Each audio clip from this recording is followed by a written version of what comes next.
जय हिंद दोस्तों। आज इस वीडियो को स्टार्ट करने से पहले सर ने जो ही हमें कंसेप्ट दिया है bonus issue and right issue से रिलेटेड, उसको हम थोड़ा सा कंक्लूड करेंगे। ठीक है, accounting for bonus issue and right issue क्या है सर? इसमें हमें दो चीज़ें पढ़नी है, एक बोनस इशू और एक राइट इशू। जिसमें हम फर्स्ट स्टार्टिंग करेंगे इशू ऑफ बोनस शेयर्स। ठीक है, number 1 point, a bonus share may be defined as issue of share at not cost to current shareholders in a company based upon the number of shares that the shareholders already owns। ठीक है, मतलब पुराने जो equity share holders हैं already company में, जिनके पास जितना है उसी के रेशियो के अकॉर्डिंग बोनस इशू होता है। जैसे अगर शेयर होल्डर का 5% शेयर हो तो उसके अकॉर्डिंग उसको बोनस देना है। ये नहीं कि अगर रेशियो 1:3, ठीक है, और अगर उसका जो एग्जिस्टिंग शेयर होल्डर है उसके अकॉर्डिंग उसको, ठीक है, एग्जिस्टिंग शेयर होल्डर के अकॉर्डिंग 3 के बदले 1 मिलना चाहिए। तो ऐसा नहीं कि अगर उसके पास 3 शेयर होल्डर है तो उसको 6 दे देंगे, नहीं, 1 ही देंगे। ठीक है, एग्जिस्टिंग शेयर होल्डर के अकॉर्डिंग मिलता है। पॉइंट नंबर 1 ये कहता है। ठीक है, आप यहाँ भी देख सकते हैं ये चीज़ लिखा हुआ है। ठीक है, number 2 point, in other words no new funds are raised with a bonus issue. Bonus issue करने टाइम, ठीक है, रिजर्व से इशू करते हैं, इसलिए किसी भी तरह का फंड रेज करने की ज़रूरत नहीं है सर। ठीक है, बोनस शेयर से क्या होता है, increase the total number of shares issue and owned. ठीक है, इशू करने से क्या होता है sir, while issue of bonus shares increase हो जाता है, बढ़ जाता है टोटल नंबर ऑफ शेयर्स। ठीक है, टोटल नंबर ऑफ शेयर्स में इशू एंड ऑन्ड बढ़ जाता है, बाकी मेंटेन रहता है। ठीक है, आगे हम सारी चीज़ को कॉपी के थ्रू देखेंगे धीरे धीरे। अगला point number 3, it does not increase the net worth of company although the total number of issue share increased, the ratio of number of shares held by each share holder remains constant. मतलब ratio constant रहता है। Share holder का 5% था तो 5% ही रहेगा। ठीक है, bonus issue करने से द नेटवर्थ, ठीक है, इट डज नॉट, यहाँ आप देखिए, it does not increase the net worth. Net worth company का नहीं बढ़ता है। ठीक है, कंपनी का जो नेटवर्थ था वो ऐसा नहीं कि बोनस इशू करने से बढ़ जाता है या घट जाता है, कोई इफेक्ट नहीं पड़ता। ठीक है, वो कैसा रहता है सर, रिमेन्स कांस्टेंट, कोई फ़र्क नहीं पड़ता। सिर्फ शेयर होल्डर का 5% था तो 5% ही रहेगा।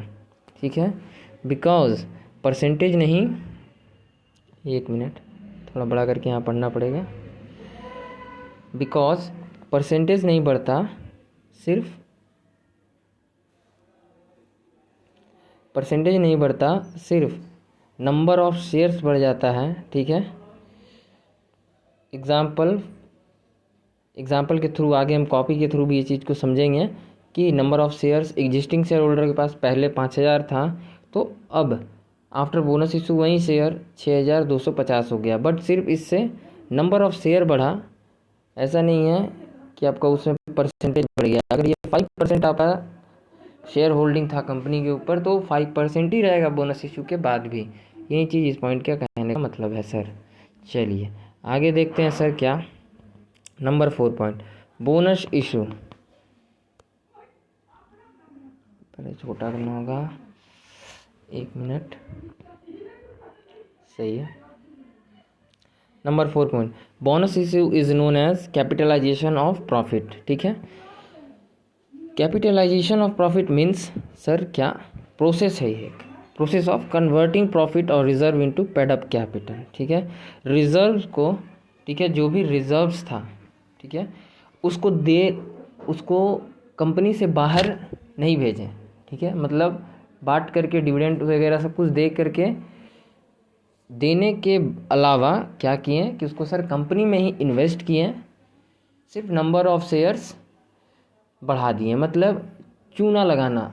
ठीक है, एक तरफ से समझ लीजिए कि भाई ठीक है, तुम्हारा पहले भी 5% कंपनी पे होल्डिंग था, अभी भी सर आपका 5% ही रहेगा, नाम के लिए नंबर ऑफ शेयर्स बढ़ा देना और वो जो प्रॉफिट जनरेट हुआ उसको जाने नहीं देना।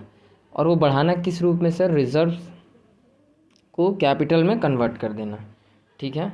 प्रॉफिट से शेयर को कन्वर्ट कर दिए, कन्वर्टिंग प्रोसेस क्या कहलाता है, रिजर्व को कैपिटल में कन्वर्ट करना, प्रॉफिट से शेयर में कन्वर्ट कर दिए, ठीक है sir, okay. A company may capitalise its profit और reserves which otherwise are available for distribution as dividend among the members by issuing fully paid up bonus shares to the members। Free reserves को capitalise करता है company, ठीक है। Capitalise किसको करते हैं sir, free reserve. Free reserve हमारा general reserves, आगे हम पढ़ेंगे सारी चीज़ों को, फ्री रिजर्व क्या होता है, ठीक है। बस अभी इतना ही हमें पॉइंट में ही ध्यान रखना है। फ्री रिजर्व में जनरल रिजर्व, करंट ईयर का प्रॉफिट एंड लॉस, ये दोनों आते हैं, ठीक है।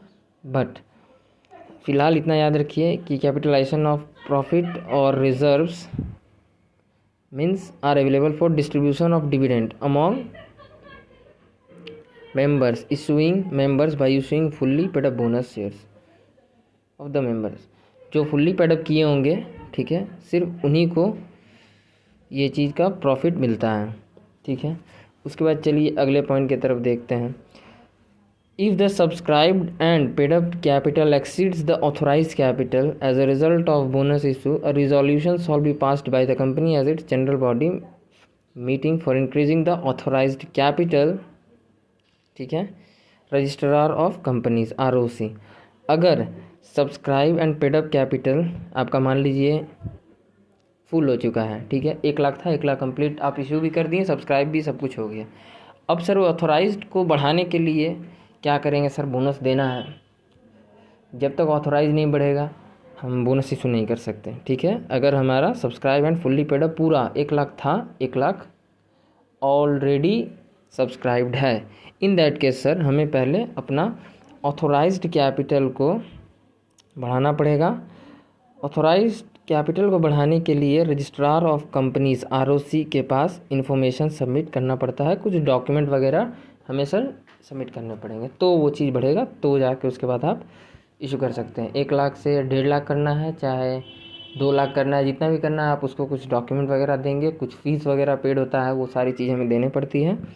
उसके बाद हमारा वो चीज़ बढ़ जाता है, ठीक है। चलिए अगले पॉइंट की तरफ देखते हैं। Bonus provision for the companies act 2013, ठीक है। 2013 क्या कहता है, section 69 of the companies act 2013 ये कहता है, अकॉर्डिंग टू सेक्शन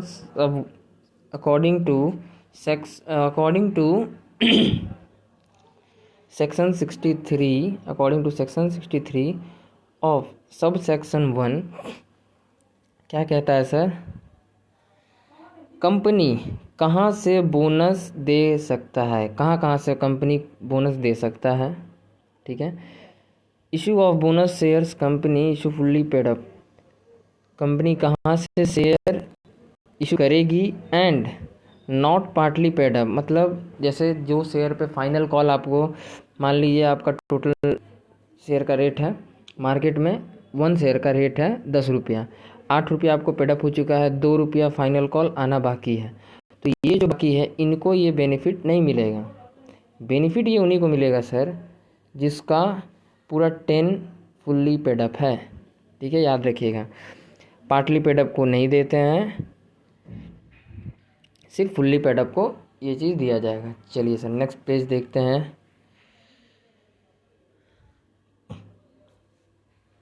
एक मिनट, कुछ लाइन था वहाँ,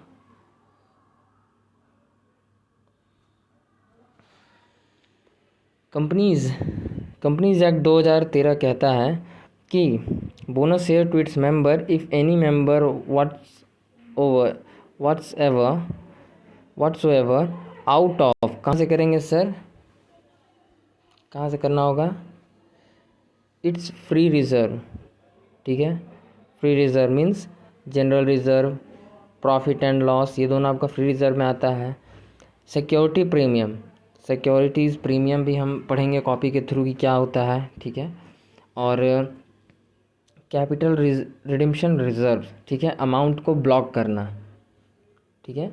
सिक्योरिटी प्रीमियम, अरे यार सिक्योरिटी प्रीमियम 2 टाइप का होता है, वो चीज़ आपको बताएंगे, ठीक है। एक तो अभी जैसे कि नॉर्मली मान लीजिए हम जो शेयर इशू किए हैं, शेयर इशूड एट प्रीमियम, तो वो जो प्रीमियम है ना, जैसे 10 रुपया का शेयर है, ठीक है, मान लीजिए 10 रुपया का शेयर है, प्लस इंक्लूडिंग उस पर 5 रुपया प्रीमियम ले रहे हैं, तो जो 15 रुपया में आता है, तो ये जो 5 रुपया है सिक्योरिटी प्रीमियम रिजर्व जो हम जनरल एंट्री करते हैं, तो वो चीज़ अमाउंट यहाँ आता है, ठीक है। उससे भी हम इस चीज़ को सेटल कर सकते हैं, बोनस दे सकते हैं, ठीक है सर। राइट ऑफ का मतलब सेटलमेंट करना, जैसे कैसे हमें कभी आप देखे होंगे, कभी आपके दोस्तों को या आपको किसी को भी मामूस वर्ड सुने हैं, पुलिस, अगर पुलिस पकड़ता है तो आदमी क्या करता है, सेटलमेंट करके निकल लेता है, भैया सिग्नल तोड़ दिया, छोरन ने कहो जे भैया पैश होला इतने चार्ज हो, चलान कट गो भैया, आदमी के करो भैया, इधर सर जी कुछ सेटलमेंट कर दीजिए सर छोड़ दीजिए, और उसके बाद हम सेटलमेंट करके वहाँ से निकाल लेते हैं। बट भाई मेरे को तो यार इतने से ज़रूरत कहीं पड़ा नहीं, क्योंकि यार I am legal driver with licence, इसलिए, और पूरा इंडिया का नियम को फॉलो करते हैं भाई साहब, ट्रैफिक नियम। इमरजेंसी में तो भाई इमरजेंसी की ज़रूरत ही नहीं पड़ेगा, टाइम से पहले निकलो तो। चलिए छोड़िए, आइए इस पर। Okay, the capital redemption reserve, sir ये क्या होता है, ये दोनों तो हो गया ऊपर। कैपिटल रिडेम्पशन रिजर्व, अमाउंट को ब्लॉक करना, ठीक है। जब कसम खाना, मान लो कि अगर आप प्रेफरेंस शेयर का पेमेंट कर दिए, तो उस सिचुएशन में आपको कसम खाना पड़ेगा कि अगली बार से ये गलती नहीं करेंगे। किसके लिए कसम खाना पड़ेगा, आउटसाइडर्स के लिए, जिनसे आप लोन लिए हैं, ठीक है। नहीं तो बोलेगा कि भाई दे भाई पैसा दे, तेरे कंपनी पैसा नहीं डालता रे, तू जा भाई, फिर क्या कर तुम, अपन क्या करेगा भाई, ऐसा मत कर, तेरे लिए कसम खाता रे भैया, नहीं देगा अगला बार से पैसा, ऐसा करेगा भैया। चलिए आगे देखते हैं। Provided that no issue of bonus shares, ठीक है, एक चीज़ से कभी भी बोनस इशू नहीं किया जा सकता, वो क्या है, रीवैल्यूएशन ऑफ एसेट्स, ठीक है, इससे कभी भी नहीं दे सकते हैं बोनस इससे कभी भी इशू नहीं होगा। रिवैल्यूएशन ऑफ एसेट्स मतलब, जैसे मान लीजिए मेरा लैंड था 1 करोड़ रुपया का, वो लैंड अब हो गया कैसे सर, मान लीजिए 5 करोड़, भगवान का ज़्यादा मेहरबानी दिखा, 5 करोड़ का हो गया, तो सर क्या करेंगे, 1 करोड़ का था, खरीदे थे, अभी प्रेजेंट में मार्केट में वैल्यू है 5 करोड़, इंक्रीज़ कितना से होता हुआ दिख रहा है सर, 4 करोड़ से, बट ये क्या रियलिस्टिक है, नहीं है। तो सर ये रियलिस्टिक नहीं है, इस वजह से इसको हम कभी भी इसके ऊपर इशू नहीं कर सकते हैं, ठीक है। चलिए अगला देखते हैं point sir. As per section 243 of the companies act 2013, free reserves means such reserves which are as per the latest audited balance sheet of the company, मतलब are available for distribution as dividend provided that. इसका मतलब देखिए यहाँ पे थोड़ा सा समझते हैं, कुछ लिखे हैं, कंपनी फ्री रिजर्व्स जिन्हें कभी भी डिस्ट्रीब्यूट कर सकते हैं, कंपनीज एक्ट कहता है फ्री रिजर्व वो जिन्हें कभी भी, वो पूरा फ्री हो, कभी भी जब चाहें तब डिस्ट्रीब्यूशन उसका किया जा सके, कोई भी उस पर रोक ना हो, उसको कहेंगे फ्री रिजर्व। एग्जाम्पल आपके लिए जनरल रिजर्व और करंट ईयर का प्रॉफिट सर, ठीक है। चलिए आगे, प्रोवाइडेड दैट में क्या है सर, एनी अमाउंट रिप्रेजेंटिंग, किसको किसको नहीं कर सकते हैं, ठीक है सर, इनके अलावा इनको फ्री रिजर्व्स में नहीं डाल सकते। अनरियलाइज्ड गेंस, मतलब गेन सिर्फ रिटर्न फॉर्म में हो तो, ठीक है, जैसे अभी लैंड वाला जो एग्जांपल दिए वो भी यहाँ पे फिट बैठता है कि 4 करोड़ जो बढ़ा वो सर वो सिर्फ डॉक्यूमेंट पे है, अभी बेचे नहीं है ना, वो सिर्फ इंक्रीज़ हुआ है, रियलाइज नहीं हुआ, रियलिस्टिक नहीं है, ठीक है, अनरियलाइज्ड गेन है। हाथ में 4 करोड़ नहीं है ना भाई, मार्केट में है, इसीलिए सर, ठीक है। ओके सर, ठीक है, तो ये क्या कहेंगे, unrealised gains. Notional gains mean sir अभी रिसीव नहीं हुआ पेमेंट, जहाँ एक्स्ट्रा प्रॉफिट मान लो 5,000 है बट आगे मिलेगा, ठीक है। जैसे मान लीजिए एक्सपोर्ट में सेल किए मान लीजिए माल था आपके पास, गुड्स था 20,000 का, ठीक है। अबे 2 लाख मान ले भाई साहब, चलो 2 लाख मान लिए सर। नॉशनल गेंस क्या होता है? नॉशनल गेंस 2 लाख का सर प्रोडक्ट था, उसको बेच दिए सर 2,05,000 में, ठीक है, एक्सपोर्ट कर दिए। अब 2,05,000 में सर जो एक्सपोर्ट किए ना, उसमें क्या हुआ कि वो अभी एक्सपोर्ट में है, ठीक है, सेल किए हैं, अनरियलाइज्ड है, वो 5,000 मेरे हाथ में नहीं आया है, वो भी आने वाला है। इस टाइप की चीज़ों को फ्री रिजर्व्स में नहीं डालते, ठीक है सर। उसके बाद sir any change in carrying amount means book value of an assets और ऑफ लाइबिलिटी, ठीक है, recognized in equity including surplus in profit and loss account on measurements of the assets or the liability of fair value means market value shall not be treated as free reserves। इन चीज़ों को free reserves में नहीं डालते हैं। क्या है sir? जैसे example देखिए, एग्जाम्पल इन्वेस्टमेंट था 100 रुपये का, ठीक है, नेक्स्ट ईयर वो 110 हो जाएगा, ठीक है, हो जाएगा उसका मार्केट वैल्यू। अभी जो मेरे पास इन्वेस्टमेंट है उसका रेट है सर 100 रुपया, अगले साल वो हो जाएगा सर, अभी जो है 100 रुपया, अगले साल हो जाएगा 110 रुपया, ठीक है। तो वैल्यू इन्वेस्टमेंट का तो वो अमाउंट जो है, ठीक है, 110, तो ये जो सर 10 रुपया से बढ़ रहा है ना, ये क्या है? फ्री रिजर्व्स नहीं होता, क्योंकि ये हाथ में नहीं है मेरे, पाए नहीं है, जो पैसा के रूप में पा गया, ठीक है, आ गया मेरे पास, वो होता है सर फ्री रिजर्व। बट ये आया क्या? नहीं आया, ठीक है। तो इसलिए ये है, इस चीज़ों को भी हम नहीं रखेंगे फ्री रिजर्व के अंदर, ठीक है। अब देखिए, ये था sir as per section 243 of the as per section 2 sub section 43 of the companies act 2013। इसके बाद आइए सर नेक्स्ट पे चलते हैं। Subsection 2 of Section 63 provides that no company shall capitalize its profit or reserves for the purpose of issuing। कोई भी company तब तक बोनस शेयर इशू नहीं कर सकता, ठीक है, तब तक बोनस इशू नहीं कर सकता, कब तक सर? जब तक ये सारी चीज़ें अगर हो तो, अगर ये सारी चीज़ है तो भैया बहुजन ने कहो कि भैया बोनस इशू आप नहीं कर सकते हो, चाहे कुछ भी हो जाए। सेबी बैठा भैया, बैंड बजा देगा, हम तगड़ा गार्जियन है भाई साहब कंपनी का, छोड़ेगा नहीं, एक गलती गेम ओवर। तो देखिए, कब तक कोई भी कंपनी तब तक बोनस शेयर्स इशू नहीं कर सकता, ठीक है। It is authorised by its article, ठीक है, आर्टिकल ऑफ एसोसिएशन में पहले से प्रोविज़न होना चाहिए, ठीक है, कि पहले से प्रोविज़न होना चाहिए कि बोनस वगैरह इशू करेंगे सर, ठीक है, अदरवाइज़ अमेंडमेंट करना पड़ेगा, ठीक है, अमेंडमेंट करके ये चीज़ ऐड करना पड़ेगा प्रोविज़न कि हाँ भाई हम बोनस इशू करेंगे, ठीक है, गाइडलाइंस में, तभी आप इशू कर सकते हैं, ठीक है sir. Number two it has on the recommendation of the board been authorized in the general meeting of the company resolution पास करना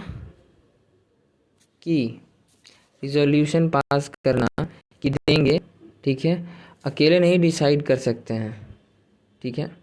कोई भी पर्सन, मान लो जो भाई हेड है कंपनी का, बोर्ड ऑफ डायरेक्टर, वो भी भाई साहब अकेले नहीं करेगा, ठीक है, आपको एक जनरल मीटिंग या फिर बोर्ड मीटिंग आपको ऑर्गेनाइज करना पड़ेगा, ठीक है, तो वहीं आप भाई साहब बोनस इशू कर सकते हैं। एक अकेला आदमी इस चीज़ का डिसीजन नहीं लेगा, मीटिंग के थ्रू इस चीज़ को डिसाइड करेंगे, ठीक है sir. Okay, next point, it has no defaulted in payment of interest और principal in respect of fix deposit और डेब्ट secured issue by it.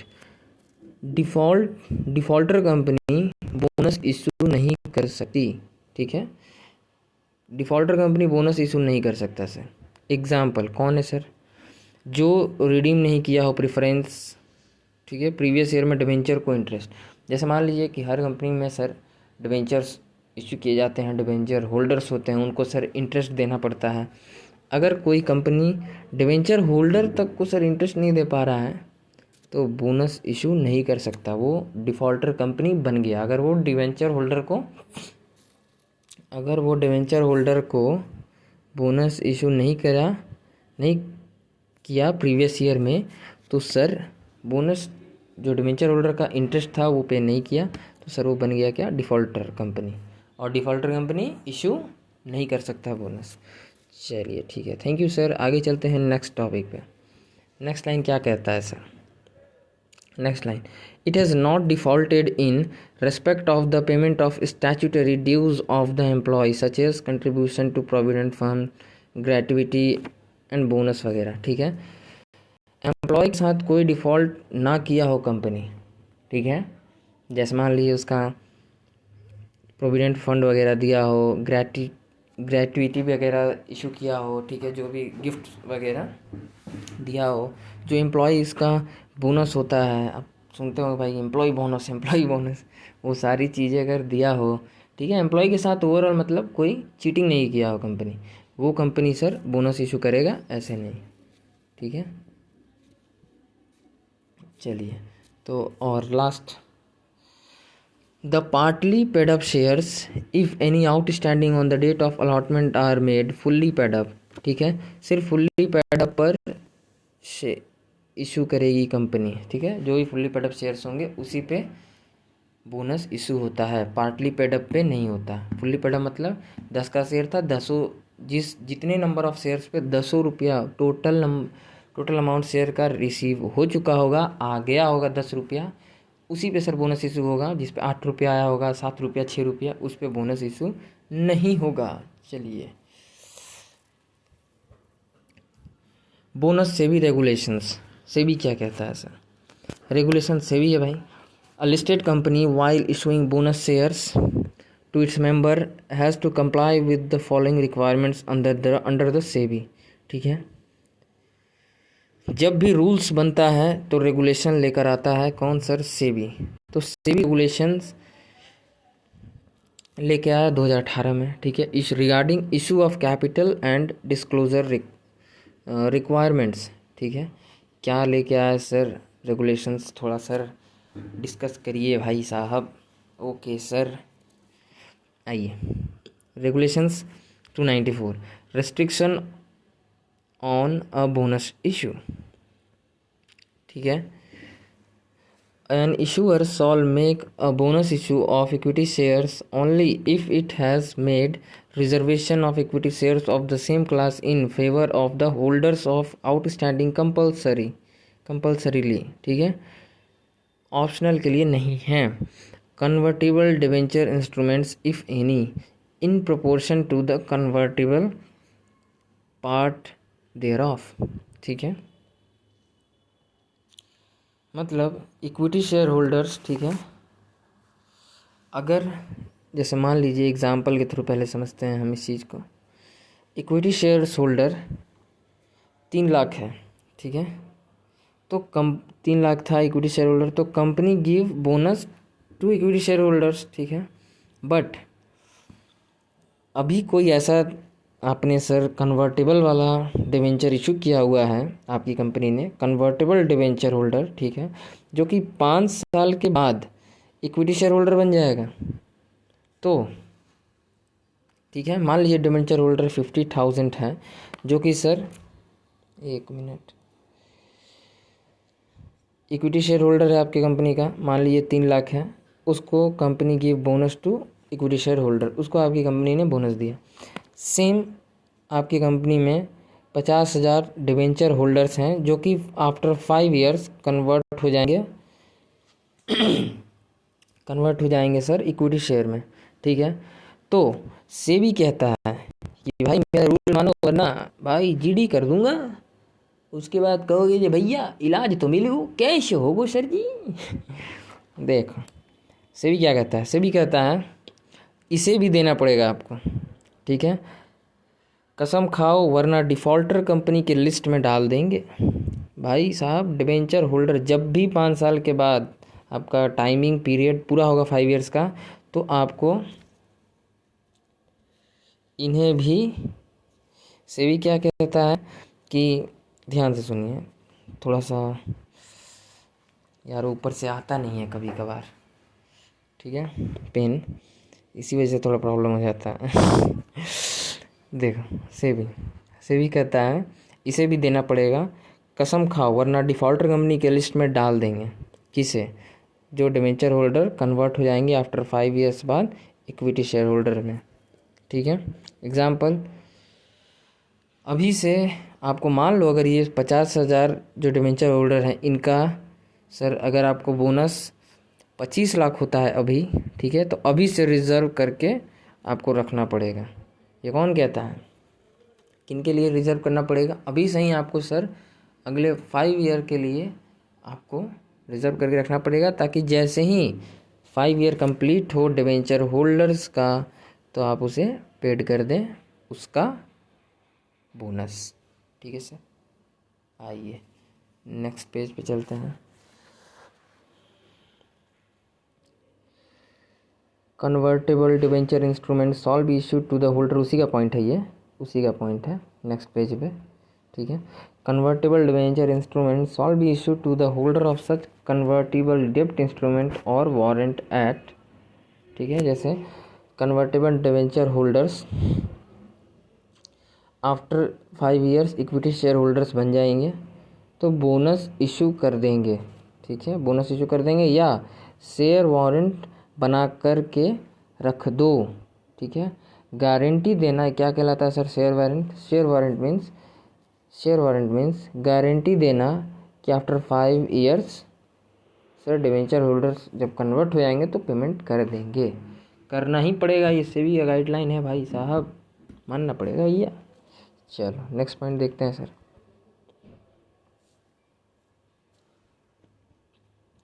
Bonus issue shall be made only out of free reserves, security premium account or capital redemption reserves account and built out of the genuine profits। जो genuine profit sir किसको कहते हैं? Genuine profit जो realisable है, ठीक है, realistic है, मतलब हवा वाला नहीं कि हाँ भाई 4 करोड़ रुपया सर पेमेंट मेरा 4 करोड़ मेरा लैंड का अमाउंट बढ़ गया, वो वाला से आप नहीं दे सकते हैं। जो आपके हाथ में है करेंट ईयर का प्रॉफिट हो गया, जनरल रिजर्व्स हो गया, सिक्योरिटी प्रीमियम जो कि सर आपने general reserve general previous year का प्रॉफिट को कहते हैं।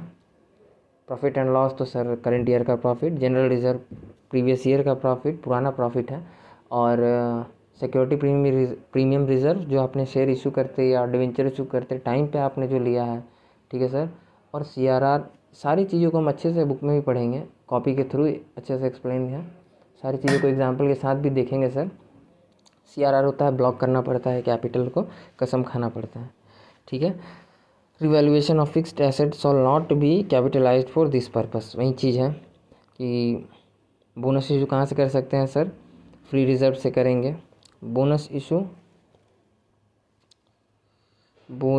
कहाँ से करेंगे? फ्री रिजर्व से, जैसे सिक्योरिटी प्रीमियम हो गया, CRR हो गया, genuine reserves like free reserve इसको कहते हैं, रियलाइजेबल हो, ठीक है, रियलिस्टिक हो। फ्री रिजर्व्स का एग्जांपल जैसे इसमें फिट बैठता है जेन्युइन प्रॉफिट्स के लिए, ठीक है, general reserves, profit and loss of the current year, ठीक है, करेंट ईयर का प्रॉफिट उसी को कहते हैं। और रिवैल्यूएशन ऑफ फिक्स्ड एसेट में अगर कुछ रिवैल्यूएशन हुआ, ठीक है, shawl not B capitalised for this purpose, asset का अमाउंट बढ़ गया जैसे लैंड वाला, उसको यूज़ नहीं करेंगे सर, ठीक है। आइए नेक्स्ट देखते हैं, ये बड़ा ही इम्पोर्टेंट पार्ट है। विदाउट प्रीजुडिस दिख नहीं रहा यार, without prejudice to the provisions of sub regulations 3 bonus shares shall not be issued to lieu of dividends। मतलब एक बार अगर मैंने कमिटमेंट कर दी तो फिर मैं अपनी आप की भी नहीं सुनता। ठीक है सर। मतलब या डिविडेंड, अगर सर डिविडेंड अनाउंस कर दिए, ठीक है, तो देना ही पड़ेगा, कैश में देना पड़ेगा। ठीक है, डिविडेंड जनरली कैश में पे होता है। तो सर डिविडेंड अनाउंस करने से पहले आप एक बार नहीं 1000 बार सोच लीजिए। अगर एक बार अनाउंसमेंट कमिटमेंट कर दिए कंपनी की तरफ से कि भाई साहब डिविडेंड देंगे, तब तो समझ लीजिए भैया नहीं देने पर कमिटमेंट कर चुके हैं, पीछे नहीं हट सकते, देना ही पड़ेगा। ठीक है, कैश के बदले बोनस शेयर इशू नहीं कर सकते, कैश देना पड़ेगा। ठीक है, इन डिविडेंड के केस में सेबी कहता है कि कैश के बदले बोनस शेयर इशू नहीं कर सकते हैं, कैश देना ही पड़ेगा सर। ठीक है, चलिए अगली पॉइंट देखते हैं, वो भी इम्पोर्टेंट पॉइंट है और इसका लास्ट है। ठीक है, सुपीरियर वोटिंग राइट। ठीक है, और ऑर्डिनरी शेयर्स, एक है ऑर्डिनरी शेयर्स, एक है सुपीरियर वोटिंग राइट। क्या है sir? Superior voting right issue right shares. ठीक है, इसको क्या बोलते हैं सर?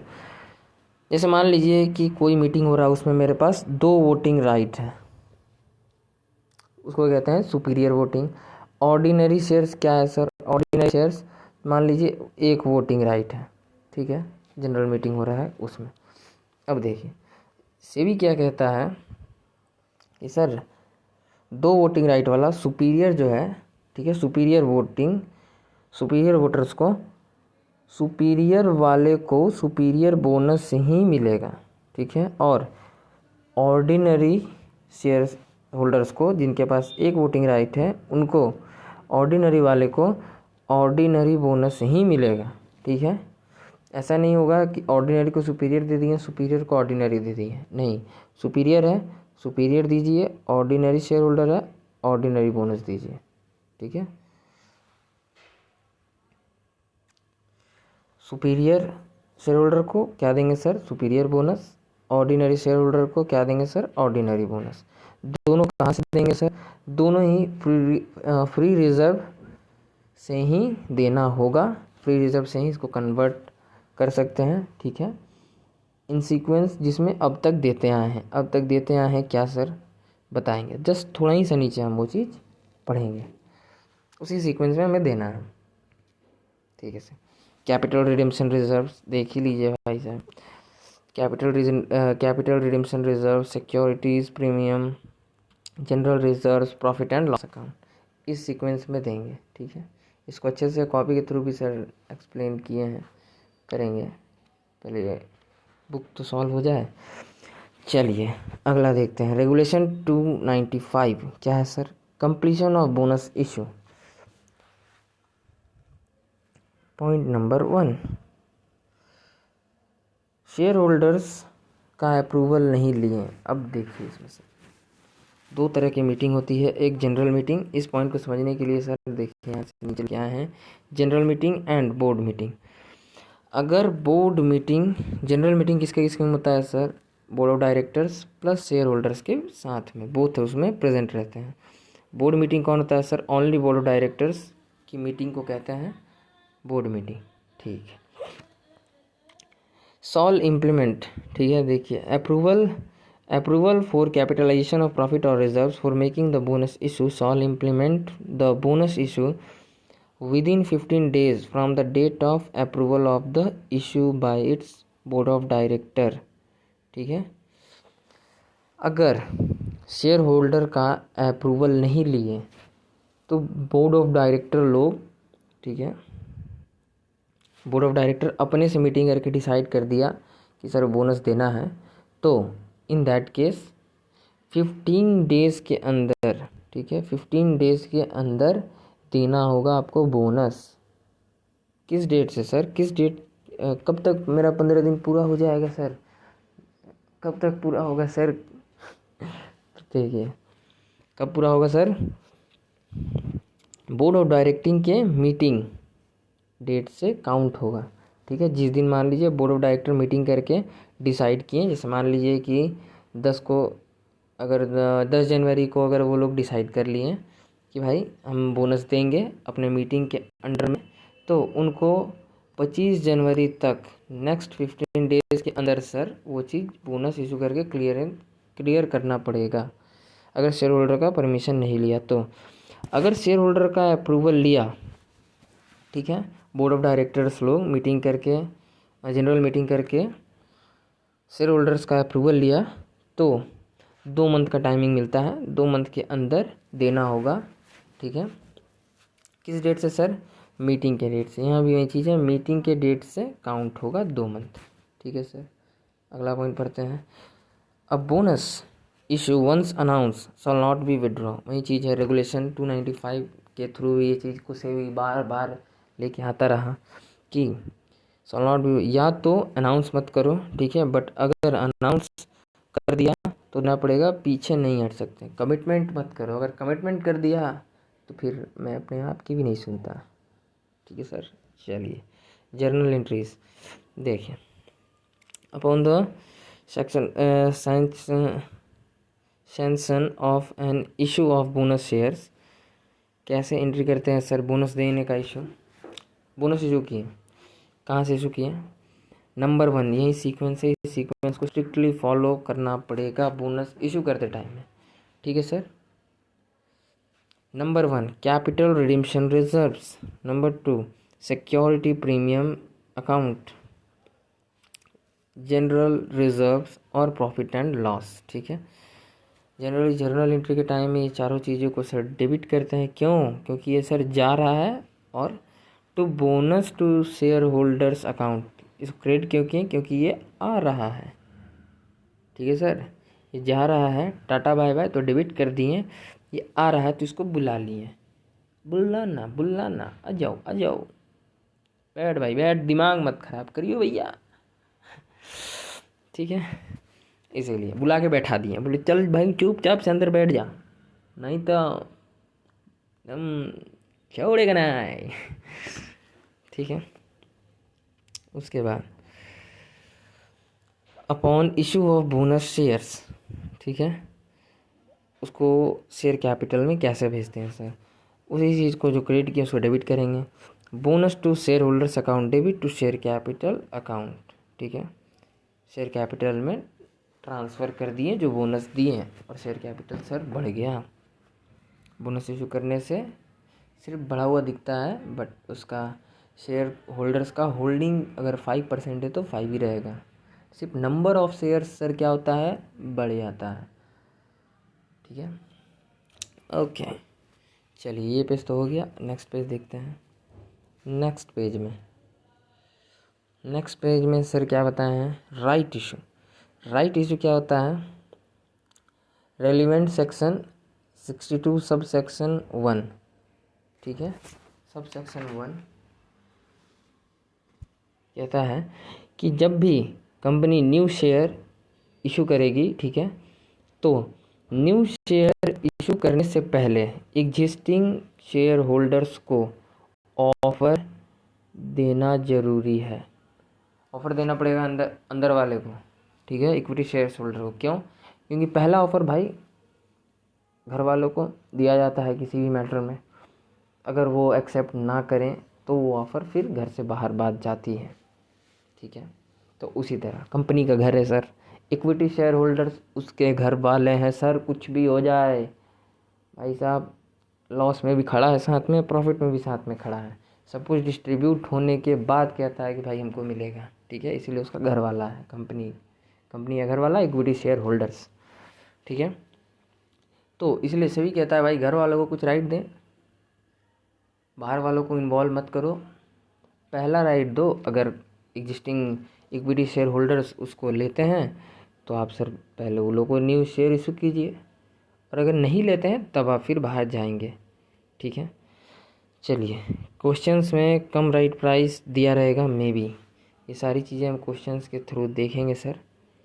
सिचुएशन वगैरह है, उतना कुछ खास नहीं है, नॉर्मली पढ़ सकते हैं कोई भी, कुछ क्लास से रिलेटेड एग्जाम्पल, ये सारी चीज़ें हम क्वेश्चन में देखेंगे। एक पॉइंट था ये value of right, last point है बुक से रिलेटेड। इसके बाद यहाँ से सर क्वेश्चंस वगैरह स्टार्ट है नेक्स्ट पेज, जो कि हम पहले अपने कॉपी से सारे कॉन्सेप्ट को एक बार देखेंगे, उसके बाद हम थर्ड लेक्चर में पूरा कवर अप करेंगे क्वेश्चंस को। ठीक है, क्वेश्चन एंड आंसर इससे regarding, bonus and right issue chapter से रिगार्डिंग। एक चीज़ है वैल्यू ऑफ राइट, क्या होता है sir? Cum right value of share minus ex right value of share. ठीक है, ex right value of shares is equals to, ठीक है, ये सारा फॉर्मूला जो है ना वैल्यू ऑफ राइट और ex right value of shares हम कैसे निकालते हैं, ये सारी चीज़ें हम कॉपी के थ्रू देखेंगे। चलिए ठीक है, तो इस वीडियो को यहीं रोकते हैं। जय हिंद, जय भारत।